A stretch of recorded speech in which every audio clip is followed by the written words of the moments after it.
Ousmane Daou. Mesdames et messieurs, bonjour. À la une de cette édition, les douaniers du Mali, à l'instar de leurs collègues du monde entier, sont à l'honneur ce lundi à travers leur journée. Le thème retenu est cette année une douane qui concrétise ses engagements en matière d'efficacité, de sécurité et de prospérité. Les gabelous maliens sont prêts à relever le défi à suivre Alcé Sanou, le ministre de l'économie et des finances, à l'occasion de cette journée. Revoilà le film La langue et les dents. Après la paix et l'enseignement, la troisième saison aborde les pratiques nutritionnelles familiales essentielles en 24 épisodes. À Douanza, 10e région, l'arrivée de la station régionale de l'ERTM est perçue comme l'un des leviers les plus importants pour booster le développement et rapprocher la région de tout le Mali. Dans l'actualité de la Confédération AES, les ministres des Affaires étrangères de la Confédération en conclave à Ouagadougou pour peaufiner et accorder les violons pour la sortie définitive de la CEDEAO du Mali, du Burkina Faso et du Niger. Pendant ce temps, au Niger, on lance le concours de grade d'inspecteur de police. En sport, Fotigi Tunkara sera là en direct pour nous parler de la 10e journée du championnat national de Ligue 1, mais également de la Coupe d'Afrique des Nations Maroc 2025. Les pays qualifiés connaîtront leur sort ce lundi à Rabat au Maroc. Voilà pour le sommaire. Dans un instant, les détails. Mesdames et messieurs, merci d'avoir choisi Radio Mali pour vous informer. Bienvenue à la première édition du journal Parler. Aujourd'hui, 27 janvier 2025, la douane malienne, à l'instar de la communauté douanière mondiale, célèbre la journée internationale de la douane. Le thème de l'édition 2025 est « Une douane concrétise ses engagements en matière d'efficacité, de sécurité et de prospérité ». Pour l'occasion, le ministre de l'économie et des finances a adressé un message à la communauté douanière malienne. La synthèse du message du ministre de l'économie et des finances avec Bemba Sibi. Les soldats de l'économie sont à l'honneur ce lundi 27 janvier 2025 à la faveur de la Journée internationale de la douane, une journée instituée par le Conseil international de coopération douanière. Elle offre l'opportunité pour chaque administration douanière membre de l'Organisation mondiale des douanes de réfléchir et développer des actions relatives au thème retenu qui est cette année une douane qui concrétise ses engagements en matière d'efficacité, de sécurité et de prospérité. Alcé Sanou, ministre de l'économie et des finances. Ce thème est bien d'actualité au regard des bouleversements géopolitiques que traverse le monde et exige un ajustement dynamique des douanes au-delà des engagements habituels de conformité et de recettes. Ainsi, il est demandé aux douanes de réaliser des progrès mesurables en termes d'efficacité, de sécurité et de prospérité. Il s'agira notamment de moderniser les régimes douaniers avec une automatisation accrue des procédures, d'exploiter des outils non intrusifs, scanners et d'autres équipements modernes similaires, de renforcer la sécurité autour de la chaîne logistique utilisée par les trafiquants, de lutter contre le mouvement des marchandises illicites, de combattre le blanchiment des capitaux, de garantir le recouvrement des recettes douanières. Ce qui cadre avec les orientations de l'administration douanière du Mali pour l'atteinte des objectifs de recettes. L'un des axes majeurs porte sur la lutte contre la fraude et les trafics illicites. À ce niveau, d'importantes saisies ont été opérées dans le cadre de la lutte contre la fraude dans les écritures, les trafics de stupéfiants, d'explosifs, de produits pharmaceutiques contrefaits, de devises et de produits impropres à la consommation, le tout dans un contexte d'insécurité. Les efforts doivent se poursuivre dans ce domaine suite au redéploiement en cours des effectifs dans les régions du centre et du nord de notre pays. En ce qui concerne la mise en œuvre des réformes de modernisation des procédures douanières, d'informatisation pour plus de sécurité de la chaîne logistique licite, de célérité des opérations de dédouanement, de lutte contre les trafics illicites, j'encourage les douanes maliennes à poursuivre les efforts en termes d'interconnexion et d'interpassage. Douane-douane, douane autres services de l'État. Une synergie d'action dont la dynamique a été enclenchée courant 2024 avec la tenue à Bamako de la dernière conférence des directeurs généraux et commissaires généraux des douanes de la région Afrique occidentale et centrale de l'Organisation mondiale des douanes et du 12e forum des agents des douanes de l'UEMOA. Excellente journée aux douaniers et douanières du Mali. Après le succès engrangé par les deux premières saisons du film La langue et les dents, la troisième saison est désormais disponible. Le public a pris connaissance du contenu de l'œuvre cinématographique ce week-end. Et si les saisons précédentes ont concerné la paix, l'enseignement et la résilience, cette nouvelle série est dédiée aux droits des enfants, notamment la promotion des pratiques nutritionnelles et familiales essentielles. Ce film est soutenu par l'UNICEF, le gouvernement malien, avec l'appui technique de l'URTM et d'autres partenaires. La première projection a été suivie par Bokari Koulibaly. À la fois drôle et instructive, la troisième saison du film La langue et les dents dévoilée au grand public. Une série de 24 épisodes consacrée à la promotion des pratiques nutritionnelles et familiales essentielles. Une initiative portée par le gouvernement et l'UNICEF à travers la campagne annuelle dénommée La roue des droits de l'enfant, un pas de plus pour sauver des vies. Boubacar Sidibé, co-réalisateur du film La langue et les dents. Le Mali traverse une crise et dans cette crise-là, il faut que chacun joue sa partition. Donc on a dit on va mettre des messages de paix dans la langue et les dents. Que la langue et les dents cohabitent et sont condamnés à vivre ensemble. Pierre Ngom, représentant résident de l'UNICEF au Mali. Les pratiques familiales essentielles jouent un rôle de premier rang dans l'amélioration de la santé et du bien-être de la mère et de l'enfant. Ce téléfilm, avec un peu d'humour, dans un contexte communautaire, le rôle de chaque membre de la famille et des leaders traditionnels et religieux dans l'adoption des pratiques qui protègent et préservent la vie et le bien-être de chaque enfant.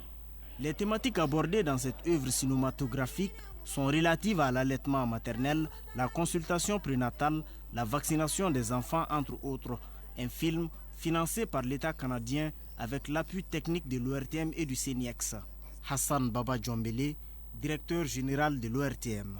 Dans notre mission de service public figure également la sensibilisation pour un changement de comportement. Saluer le partenariat fécond entre l'ORTM et l'UNICEF qui nous a permis justement de réaliser cette belle œuvre. Le gouvernement, à travers les départements de la santé et de la communication, félicite l'UNICEF et ses partenaires pour la bonne qualité du produit. L'œuvre contribuera, selon eux, à renforcer leur lutte pour la promotion des droits des enfants. Dr Abdoulaye Guindo, secrétaire général du ministère en charge de la Santé. Ce film est une traduction éloquente des directives du ministère de la Santé et du Développement social par rapport au changement de comportement positif face à la santé. Al-Qaïdi Mahamar Touré, secrétaire général du ministère en charge de la communication. L'UNICEF aujourd'hui, à travers le ministère de la Communication, c'est beaucoup d'actions telles que le renforcement des capacités, l'appui dans des documents de politique et stratégie en matière de communication. Ce film, dont la diffusion est prévue pour février sur les antennes de la télévision nationale ORTM1, a pris 65 jours de tournage. Il a été réalisé par Boubacar Sidibé et son fils Namouri, avec le concours d'une trentaine d'acteurs et comédiens maliens. Radio Mali à Douanza et environ 100.9 MHz en FM. Les communautés de la 18e région de Douanza ont exprimé leur joie et leur enthousiasme à l'annonce de l'ouverture de la station régionale de l'ORTM. Pour elle, la station ORTM va permettre à la région de se faire entendre et de partager avec tout le Mali, mais surtout avoir une visibilité pour le développement endogène. Douanza, Al-Mouzer Al-Kamissa Yatara.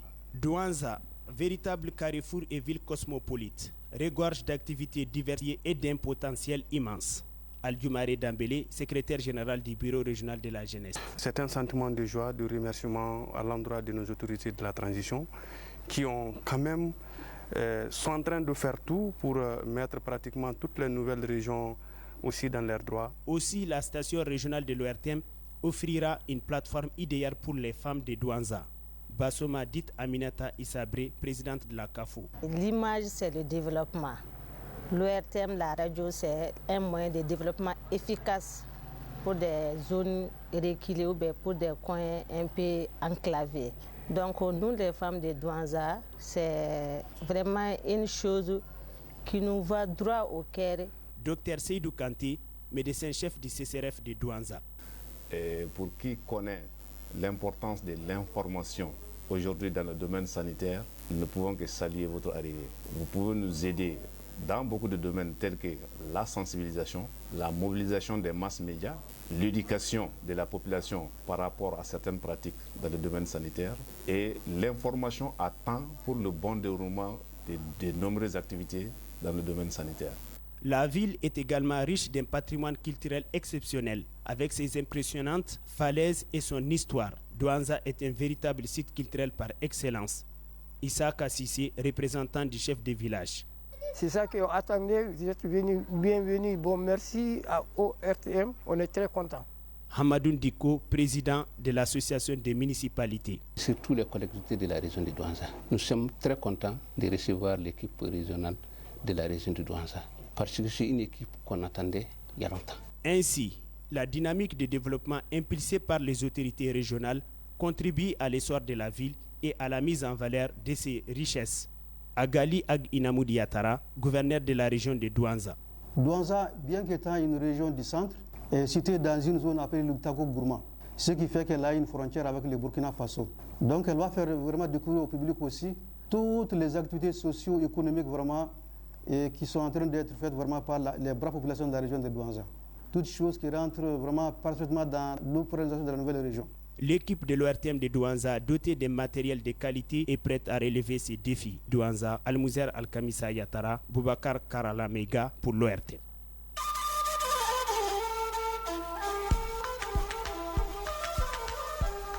AES, actualité.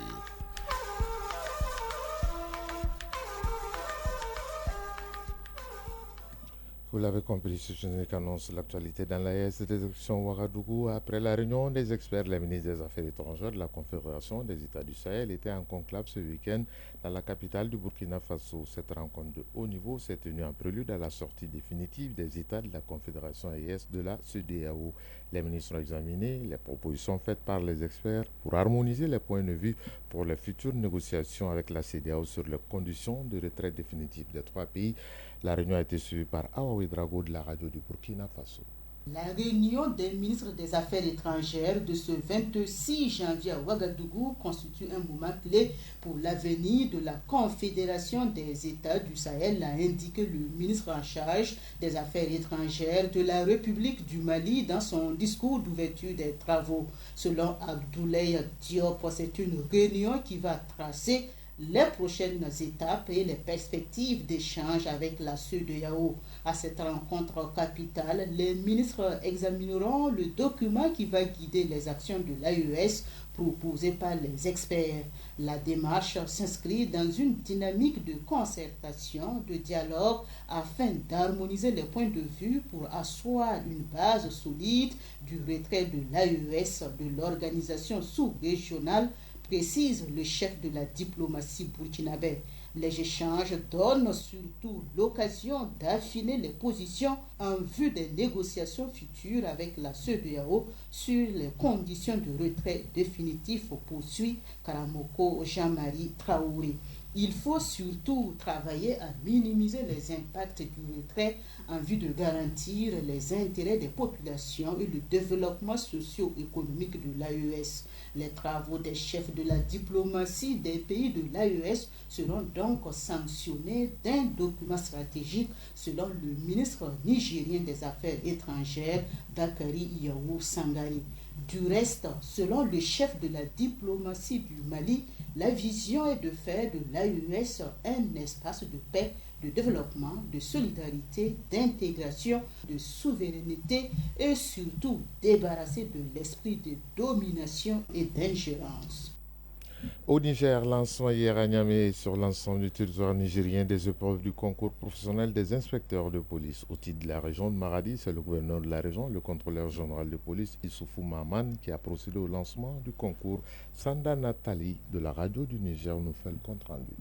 C'est à l'école primaire Sabongari que le gouverneur de la région de Maradi, le contrôleur général de police Issoufou Maman, a lancé le concours professionnel des inspecteurs de police. Au total, 252 candidats sont soumis aux épreuves de droit pénal, commandement et rapport général.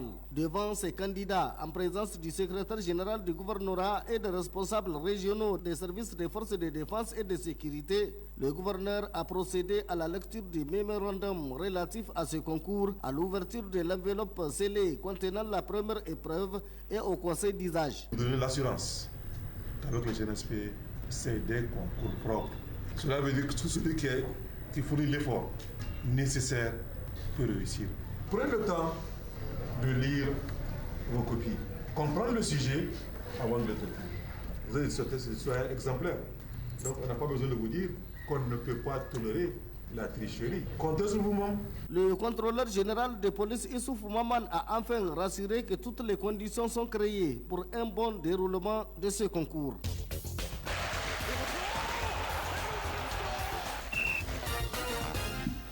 Oui, Alou Koulibaly est parti un peu plus vite, mais on va parler d'abord de l'actualité hors du pays, mais en restant toujours avec l'AES. Tout d'abord, au Ghana, le nouveau président John Dramani Mahama a nommé un envoyé spécial auprès de la Confédération AES. Il s'agit de Larry Bebo Larté, haut gradé de l'armée ghanéenne, qui fut également chargé de la lutte antiterroriste au sein de l'Union africaine. Il aura pour mission de solidifier les relations du Ghana avec la Confédération AES. En République démocratique du Congo, les combats entre l'armée et les membres du mouvement M23, groupe armé soutenu par le Rwanda, font toujours rage dans les environs de Goma. Hier, le chef de l'ONU, Antonio Guterres, a appelé au retrait des forces rwandaises de la RDC. De son côté, Kinshasa réclame des sanctions contre le Rwanda, qu'il accuse d'avoir envoyé de nouvelles troupes en République démocratique du Congo. Le président biélorusse Alexandre Loukachenko a été réélu hier pour un nouveau mandat de 5 ans avec 87,6% des voix, a annoncé la télévision publique du pays. De son côté, la commission électorale a annoncé un taux de participation de 81,5% sur les 6,9 millions de citoyens appelés à voter hier. Aux États-Unis, le nouveau président Donald Trump a annoncé hier un ensemble de sanctions contre la Colombie, commerciales, financières et diplomatiques, après le refus de ce pays de laisser atterrir sur son sol des avions militaires américains transportant des immigrés expulsés des États-Unis. Déjà, la vague d'expulsion a concerné le Brésil et le Guatemala. En Corée du Sud, près d'un mois et demi après avoir tenté d'imposer la loi martiale, les procureurs sud-coréens ont décidé d'inculper hier le président Yoon Suk-yeol comme étant le principal responsable de ce qui est considéré comme une rébellion contre l'État. Il sera jugé pour ce crime en parallèle de son procès en destitution à la Cour constitutionnelle. Le président Yoon Suk-yeol, déjà suspendu de ses fonctions, sera jugé pour insurrection en plus de son procès en destitution qui doit prendre fin le 4 février à la Cour constitutionnelle. En Corée du Sud, le crime d'insurrection contre l'État est passible de la peine de mort. Il sera là dans un instant pour le sport.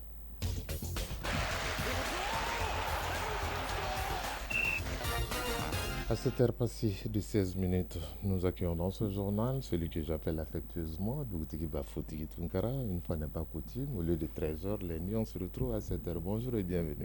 Merci à vous, Swan. Bonjour à tous. Bonjour à vous également. Actualité dominée par le football. Tout d'abord au plan national, la 10e journée du championnat national Ligue 1 professionnel s'achève cet après-midi. Oui, avec des matchs au stade Mamadou Konaté. À 16h, l'AS Police jouera contre l'AS Real. Puis à 18h, le FC Djara affrontera les 11 créateurs de Niarela. Hier, l'US Bougouni a perdu 2-1 contre le stade Malais de Bamako. Le leader US Bougouba s'est incliné 3-0 devant le Djilwa AC, champion en titre. Conséquence, Bougouba perd son fauteuil de leader au profit de l'USWAS qui a réalisé l'une des meilleures opérations de cette 10e journée en disposant samedi de l'AS Bakadian Ibarawil 2-0. Autre résultat enregistré au compte de cette 10e journée, Binga FC a battu les Étoiles du Mali 3-0. L'ASCO s'est incliné devant AFE 2-1. Sur le continent, les qualifiés pour la Coupe d'Afrique des Nations seront fixés sur leur sort, à savoir le tirage des poules de la Coupe d'Afrique des Nations qui doit se dérouler ce soir à Rabat au Maroc. Oui, la cérémonie commence à 18h temps universel. Les différentes sélections nationales qualifiées pour la Coupe d'Afrique des Nations Maroc 2025 connaîtront leur adversaire de groupe à l'issue du tirage au sort des poules qui sera effectué ce soir à Rabat au Maroc. S'ils ignorent toujours leur adversaire, tous les 24 pays déjà répartis en 4 chapeaux connaissent cependant toutes les équipes dont elles sont sûres de ne pas croiser en poule. Voilà Tous les 24 pays déjà répartis en 4 chapeaux connaissent cependant toutes les équipes dont ils sont sûrs de ne pas croiser en poule, car les équipes d'un même chapeau ne se croiseront pas donc en poule.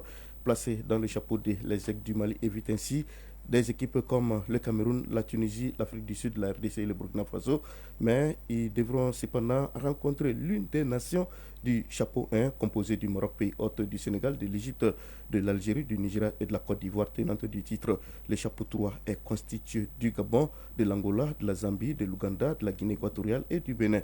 Le chapeau 4 est formé par des pays comme le Mozambique, les Comores, la Tanzanie, le Soudan, le Zimbabwe et le Botswana. Ces équipes seront donc réparties en 6 groupes de 4 équipes. À l'issue donc de la phase des groupes, les 2 meilleures équipes de chaque poule ainsi que les 4 meilleurs troisièmes de la compétition accéderont donc au 8e de finale.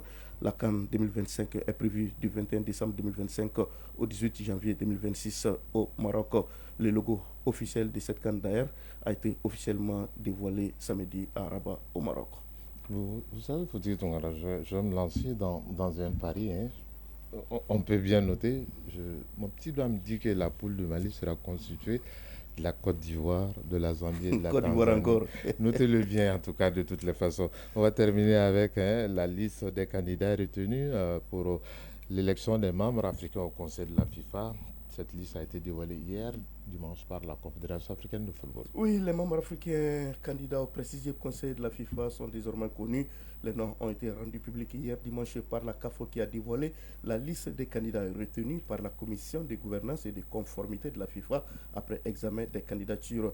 Il s'agit de Djibrila Ima Amidou, président de la Fédération nigériane de football, Aïcha Johansen, présidente de la Fédération sierra-léonaise de football, Lydia Nskra, dirigeante burundaise, Mathurin Dechakus, président de la Fédération béninoise de football, Suleiman Hassan Wabri, président de la Fédération djiboutienne de football, Melvin Pinnick, président de la Fédération nigériane de football, Ani Abou Reda, président de la Fédération égyptienne de football, Fouzi Lekdia, président de la Fédération marocaine de football, Ahmed Yahia, président de la Fédération mauritanienne de football, Augustin Emmanuel Senghor, président de la Fédération sénégalaise de football, André Ndanga Kamanga, président de la Fédération zambienne de football, Kenisa Ibrahim, dirigeante comorienne, Yassine Idriss Diallo, président de la Fédération ivoirienne de football.